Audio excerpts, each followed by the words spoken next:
Recording. 5, 4, 3, 2.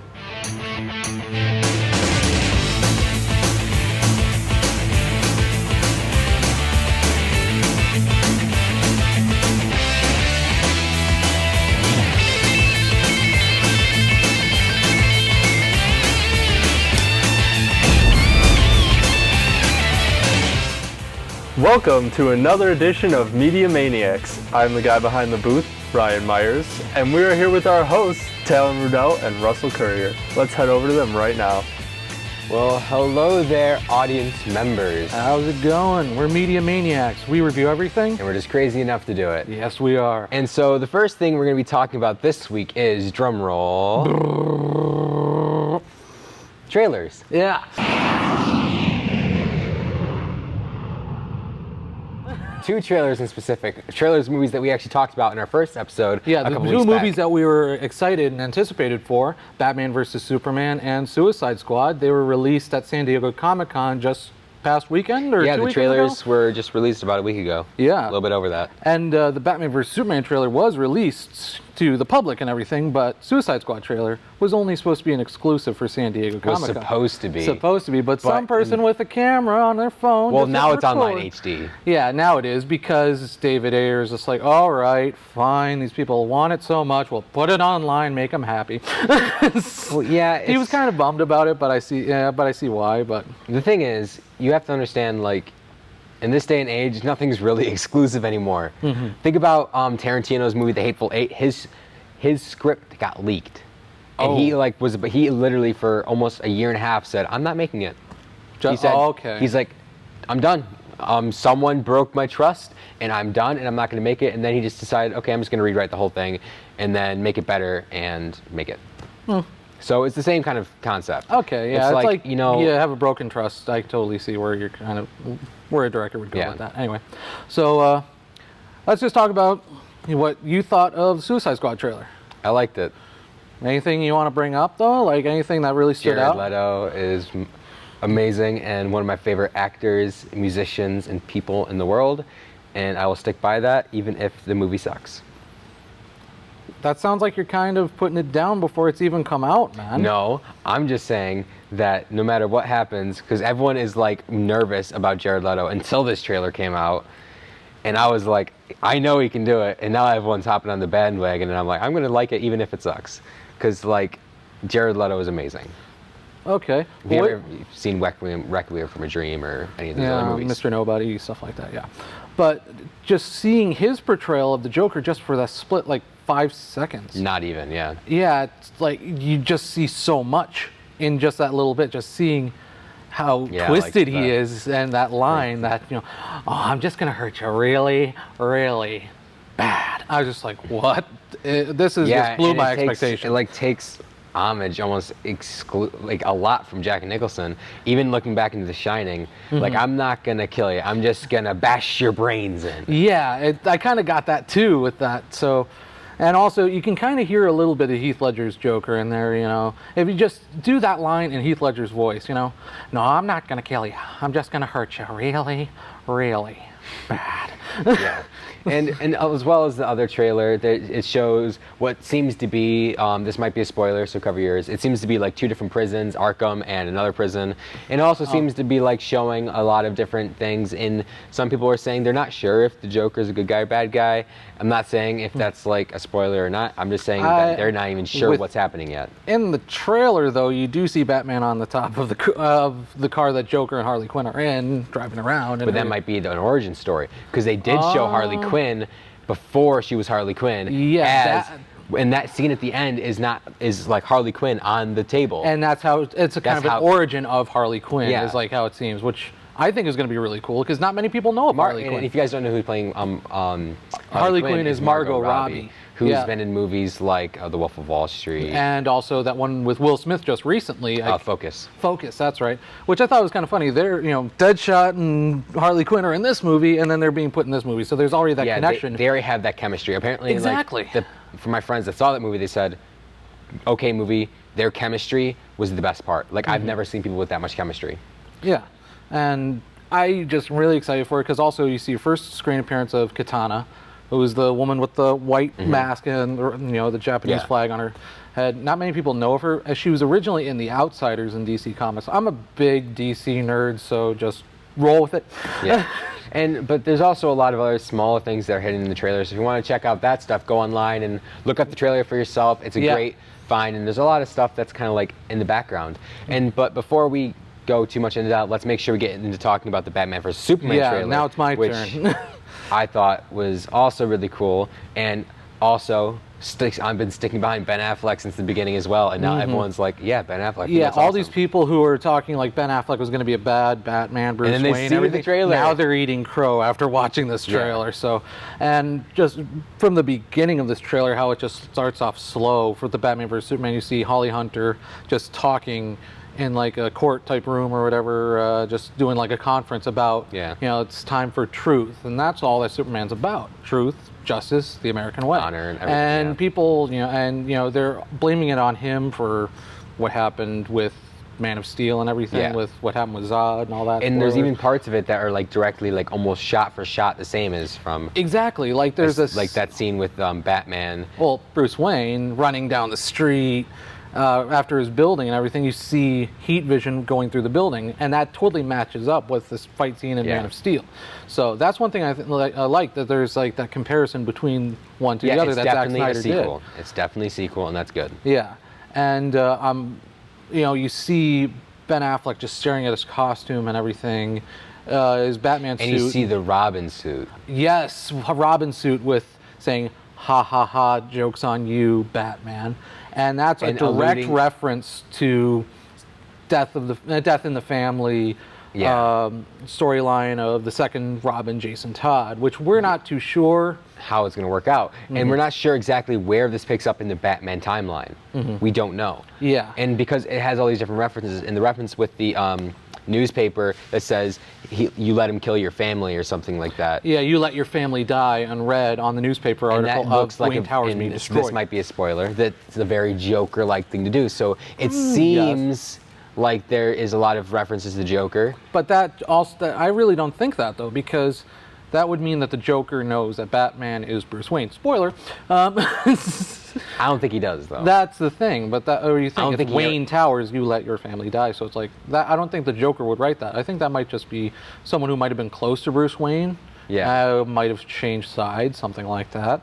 But anyway, besides all that, Jeremy Irons, you first see him as Alfred. Oh, it was just great. And just seeing how he looks almost takes homage to the original Alfred in the Batman movies with Michael Keaton and Jack Nicholson.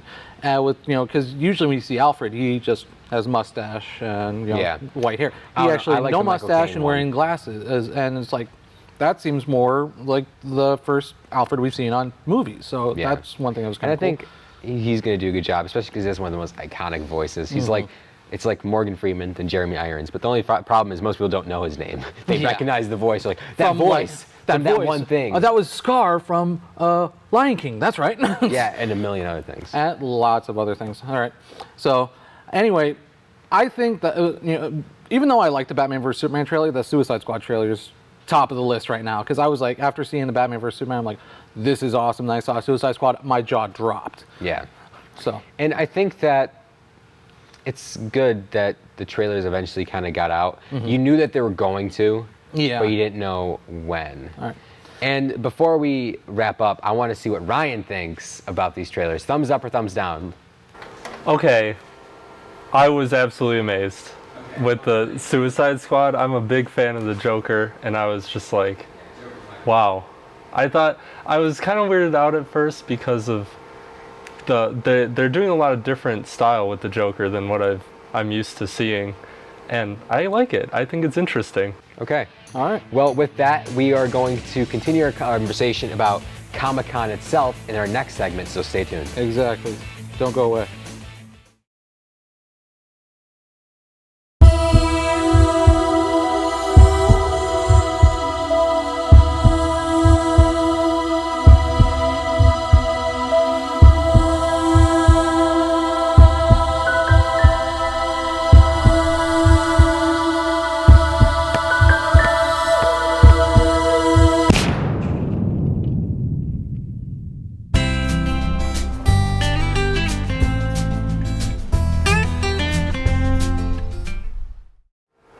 Welcome back to Media Maniaxe. We, of course, are here with Wayne and Garth.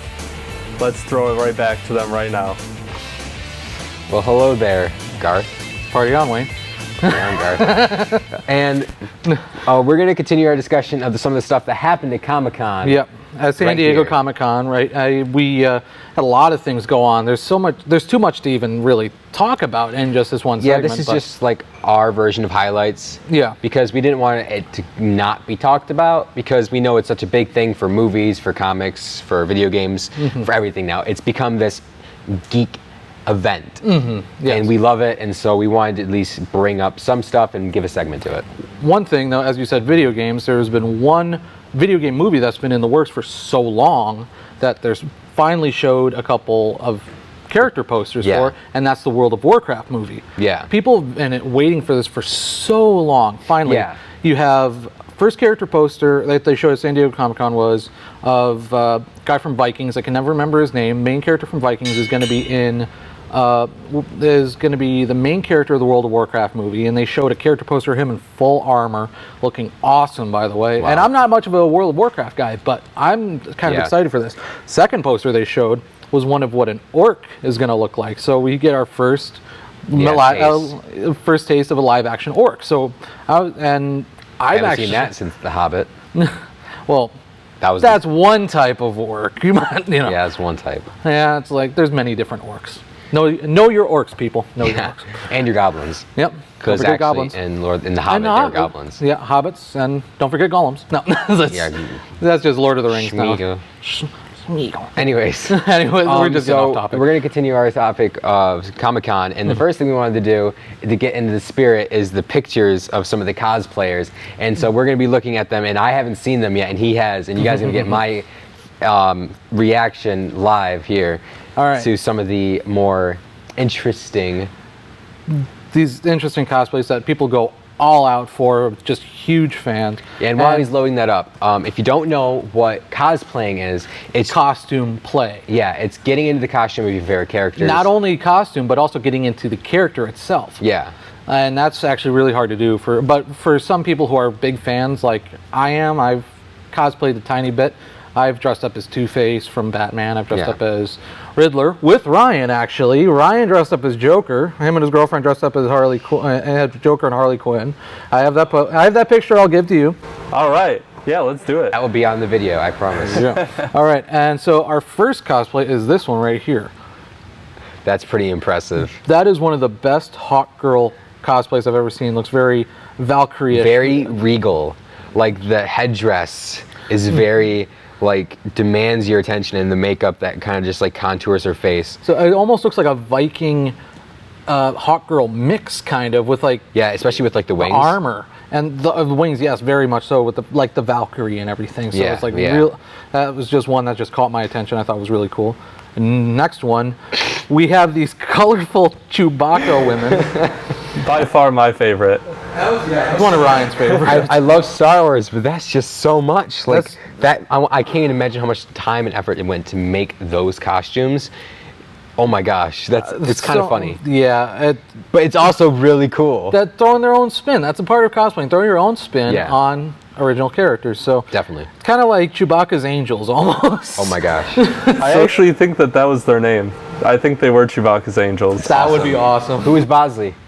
Was it Bill Murray again? Or was it Bernie Mac? Oh wait, rest in peace, Bernie Mac. Yeah, Bill Murray actually made his first appearance at Comic-Con this year, apparently. Oh really? Yeah, that was a big deal because everyone loves Bill Murray, especially Who doesn't love Bill Murray? I'm surprised he wasn't there for Zombieland. You know, that's kind of nerdy-ish, kind of. In a way. What's next? Okay, next one is this female Aquaman. Aquaman, you know, it's not Aquawoman because Aquawoman's a different character, but this Aquaman. No, I love the Triton. Or the Trident, Trident, and the pants and the belt are very detailed, which is really good. Just the amount of detail that cosplayers put into their outfits, just mind-blowing. And it's just real. Just stood out, caught my attention. Now, next one. That guy looks like Leonard Nimoy. This Spock costume looks perfect. May he rest in peace as well. Yes, may he live long and prosper. Yeah, live long and prosper. Yeah, that's actually really cool. And he has, I first saw this and I thought it was Leonard Nimoy. I'm just probably scrolling past it. Yeah, Has the very stern look. because he has the cheekbones and the long face look just exact. The hair. Oh well, that's probably a wig or something. I don't know. Close. But just really awesome. And then there was this picture of Nice. It looks like the original Raphael and Master Splinter, and Master Splinter looked movie accurate. So Yeah, it looks like the ones from the earlier movies. yeah, which from is the cool. movies in the '80s. Yeah, definitely. Yeah, I kind of say that those ones are kind of better than the newer ones, just because of Michael Bay. Let's just leave it there. Next. All right. And since we already talked about Wayne and Garth, I saw this Garth costume that looked pretty awesome. That's pretty cool. Same Aerosmith shirt, same flannel shirt, Nice, and everything. nice. It's really great. And then this Thanos costume. That must have been years of effort. And looks, Or some of it kind of hours looks, and hours. It's just so intense. it almost looks like gold painted cardboard for the shoulder pads. But it works. And it looks Exactly. great. It just What's stands next? out. And then the next one, we were talking about this a couple weeks ago with Wreck-It Ralph. Yeah, Wreck-It Ralph, Vanellope Von Cruz. Yeah. Vanellope Von Sweets. Vanellope Get your Von names Sweets. right, man. Whatever. You keep getting your names wrong. Yeah, whatever. No, I'm just playing with you, man. All right. Brian will make something funny in editing about that. I'll try. That's actually it. Those are the Okay. only ones I picked up. That's pretty cool. And if you want to look up more, just look up San Diego Comic-Con 2015 and look up some of the cosplays. Some of them are intense and amazing, really cool. Yes, very And, much so. What are some of the other things that you wanted to talk about from Comic-Con? I know one thing that I saw was the huge Star Wars announcement. Yeah. The trailer and all that, I think. Yeah, the trailer and everything. It was great. But also just after the Star Wars Episode 7 panel, Kevin Smith, known for directing Clerks, Jay and Silent Bob Strike Back, Chasing Amy, did a panel after that for a new movie called Yoga Hosers, which is starring his daughter, Harley Quinn Smith, and Johnny Depp's daughter, I can't remember her name. Ryan, that's your job. But there was no one there. The hall was empty after. I don't know what happened, if the Star Wars panel Yeah. took the audience somewhere else or something like that. I really don't know what happened, but I saw It a was picture. completely empty. Yeah, it was like there was no one there, and I was just like, Oh, "Oh, no, Kevin, man, Kevin Smith. I'm so sorry." But there's a lot of good things, a lot of cool things Poor that Harley happened. Quinn Smith.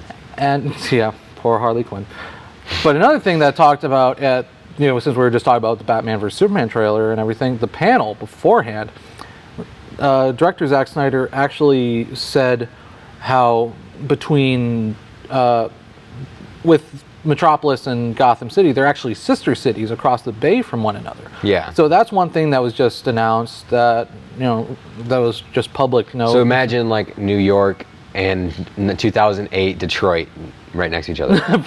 2008 Detroit. Detroit now is really awesome and it's like on its comeback, but 2008 Detroit, right after when the recession was like terrible and you couldn't even walk down the streets of Detroit. Yeah. Like that was like its worst of the downfall. But So it's like, that's the one thing I thought was really cool, though. It's like you have Batman, Superman, the day and night, as Jesse Eisenberg said in the trailer, as Lex Luthor, which I'm actually Awesome. excited for.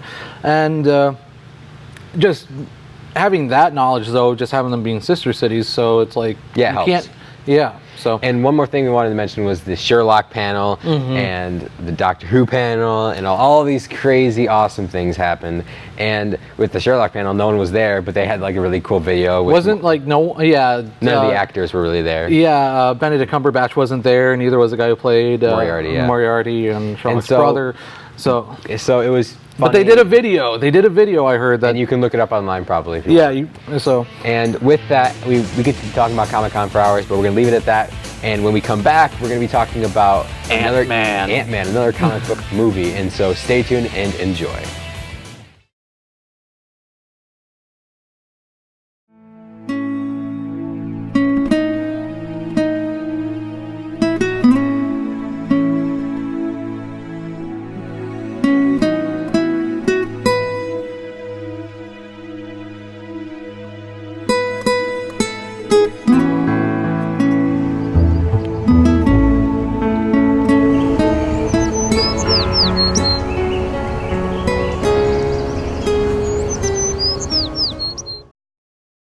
Welcome back to Media Maniaxe. We are, of course, here with the second best and the third best talents on this show. Behind me, of course. Let's throw it right back to them. So you're fourth, right? Oh, burn. The first one's the camera, right? Yeah, camera's most important. Without Most that, we have important nothing. talent. Exactly. Those sensors, man, those are talented. Mm-hmm. And so we're gonna be talking about Ant-Man right now. Just released on the 17th, like for us last Friday. We don't know when you're watching this episode. And whenever you watch this, I watched this as of yesterday. I watched this the day after it came out. Yeah. And let's give your opinion on Ant-Man. Just you talk about it. Okay. Awesome. I thought it was without overhyping it. Awesome. Okay. I kind of give it an okay, but there was some parts in the movie I kind of had issues with. Just the reason why I kind of give it an okay is because it seems like it was too much backstory, too much explanation throughout the whole movie, and the fight scenes were very short. That's my only thing about that. The funny thing is, like when I see like movies, no pun intended, be very short. Haha. The thing is, when I see action movies and stuff, I always get annoyed when there's not enough exposition and there's too much action. Come on. There's Like, too much exposition and not enough action. No, I think it's opposite. I think there's just enough amount because I knew a little bit about Ant-Man. I'm more of the Captain America. I like the only comic books I ever really read as a kid were Batman and like Watchmen and a lot of the really thick graphic novels. I never read some of these like the smaller comics, but I knew about them. And so like this backstory really was good for me, and the training was just great, and the humor. Okay. Oh, Paul Rudd. I can agree with that.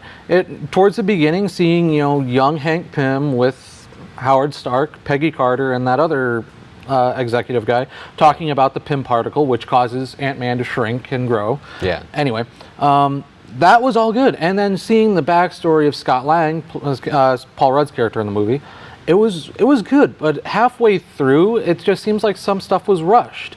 Like the training montages were just really quick. It just needed to slow down a little. And if they had a longer time frame, it would have been a bit better. But it's like there's some fight scenes, and like the villain of the movie, Cross, he wasn't that much of a villain. In my mind, he just wasn't. He didn't have much character development. He just seemed like just this one crazy guy that just wants to take over the world. It's like seemed like copy paste, Iron Man with a. That's all I'm saying. I admit I'm being critical. To Tony Stark in the movie too, which is really funny. Yeah. But I can see that whole thing with the villain, because when I was watching it, I was like, yeah, this villain is a little bit cliche, but so is every Avengers villain. So is every comic book villain. They're all the same villain. You can't say that about like Loki and Obadiah Stane. He was, even though in the first Iron Man movie, still a great villain and everything. Yeah. But that's because Jeff Bridges is a really good actor, and yeah. And the thing is, I think that I don't know. I can see what you're saying with the cross villain, but I kind of disagree, because I think the way that I can't remember. I don't know the guy's name. However, that guy acted it, he did really well, and it wasn't in the story as much. It was in his facial expressions. It was in how he talked to Hank Pym and his daughter, and I think that is where it was a lot more subtle than a lot more Marvel and DC comics, where they spent so much time trying to prove this person is evil. Where this one, it was all in the actor. Okay, I can give you that. But another thing, though, that just kind of got it for me with this movie is just that I think the reason why I have my critique on this is because the writing. Because Edgar Wright wrote part of this, but then he dropped out of the movie. What some people don't know, he dropped out for some reason we really don't know. And then they brought in another writer. I don't remember his name. A couple more. There's 4 writers, 4 people in the screenplay to make up that story. So I think if Edgar Wright would have stayed with it, it probably would have been easy. Probably would have been a different story and would have pulled me in a little more. But when another writer comes in to pick up from someone left off, it's kind of hard to pick up what their mojo was and everything. So yeah, and the writers were all experienced writers. Paul Rudd even wrote part of the screenplay. He worked on the screenplay with them. He probably did a lot of the humor stuff, which some of the humor you thought was forced, and I thought some of it a little bit. Like there was like 10 people in the theater, and I saw it, and because I saw a matinee, and I was like dying. People probably looked at me and thought I was like that crazy old dude that like somehow looks 20 or something, but like. I was laughing so hard during this movie, like all the time. It was hilarious. I thought it was funny, but I really don't think it, is as funny as, like, say, the Avengers. The Avengers movie blew me away with the comedy that was in that too. Clench your cheeks, Legolas. Clench up, Legolas. That's what the line was. Whatever, but it's still funny. But I admit there's some things that are funny in this movie, but just aren't as funny as the puny god scene. Come on, puny god and Avengers. Whatever. Anyway, it's okay. Ryan, what do you think? Well, I have to agree with both of you, actually. I did think it was hilarious, but at times the humor was kind of forced. I think at times Paul Rudd just kind of jumps in and makes like random remarks that are kind of like out of place. That felt like with the character. but I could actually agree with something that Ryan was saying. Like Hank Pym, Michael Douglas' character, and Hope Van Dyne, I can't remember the actress's name, when they were kind of having this heart-to-heart moment, Paul Rudd jumps in. This is awesome. This is just great. You guys are having this. I just ruined the moment. I died during that part. And I was just like, you knew there was a moment going on there. Why did you jump in? And he's like, I'm going to make some tea. And I'm like, come on, you just ruined that moment. No, I think that was good because that was within the character. And the thing is, like, a lot of superhero movies, there's like this huge debate between like certain types of movies and other types of movies and like literature and just fiction. And people say that some things like fiction and like superhero movies don't have any character development. I'm not saying I agree, but some people say that. This movie has a lot more of that aspect within Ant-Man's character, whatever is Scott Lang. Scott Lang. Who's the second Ant-Man in the comics. First Ant-Man, Hank Pym, of course. Scott Lang, and then there was actually four Ant-Man altogether, but I don't remember their names. We might see them later on. We don't know yet. But anyways, what I was saying is this movie has a lot more development of Scott Lang's character before we get it. It's kind of like how Iron Man did that, but in like Avengers with some of the other side characters like Hawkeye, it really wasn't. They were just like, oh, here's a character. Oh, here's Black Widow. Oh, here's Hulk. But you kind of saw more of them in the Avengers in movie. the second one. Oh, in the second one, yeah. But that's a separate movie. Yeah. So, like, in the first one, you should develop the characters, and I think that's what they did with Scott Lang. And this one, I think that was really good. But anyways, one thing also to bring up about this movie, if you do see it in theaters, stay for, there's a mid-credit scene and an end credit scene. Don't forget, there's something at the very end. Like after the white credits, not the fancy. Something. Yeah. I'm not going to give any spoilers because I know I may like spoilers, but other people don't. So I just want to just make this perfectly clear. Stay till the film stops rolling. Yeah. There's like one, and then there's more credits, and then there's another. And Ryan was not aware of this. We were all talking about this. He's like, wait a minute, what? There was a second one? They put two? How do they put two endings into it? They did with Iron Man. No, they did with Captain America, because there was an end credit one, and there was another end credit one that originally said, here's Avengers movie. We're actually making an Avengers movie. And everyone was like, oh my God, they're making an Avengers movie. The only movie that didn't do that was Avengers Age of Ultron. There was a mid-credit scene, but no end-credit scene. That kind of threw me off a little, but that's the only time where there was no end-credit scene. Yeah, and one thing I also want to mention about this movie, it was directed by Peyton Reed, who directed Yes Man, Down with Love, Bring It On, and with the Weird Al Show. Yeah, so very like comedy background, but not an action movie background. And the three writers that worked on it, Paul Rudd and two of the other guys, have all worked on like movies like Anchorman. And even though this movie was funny and had that comedy and everything, it just most of the time it was funny. There were some times where it was for me it kind of was stale, but still a great action movie too, even in the small scenes of action. But I'm not saying it's a bad movie because I have my little nitpicks. I'm saying it's a great movie, but I don't think it's as great as the Avengers. That's just my opinion. Yeah, now it's like a superhero movie comes out, an action movie comes out. Is it good? Yeah. Is it good as Avengers? No. Okay. So that's like the new rating system. I give this movie a 3.5 out of 5 stars. That's what I give this. 3.5, maybe 4, pushing it. And so I don't like giving stars, so I'm not going to say. I'm just going to say. Well, that's the only way how I can explain my version of it. So, okay, we got to wrap this up. Thank you for joining us for Media Maniacs. I'm your co-host Russel Currier, and I am your other co-host Talon Rudel, and don't forget about me. I'm Ryan Myers. All right, we're Media Maniacs. We review everything, and we're just crazy enough to do it. All right, join us next time.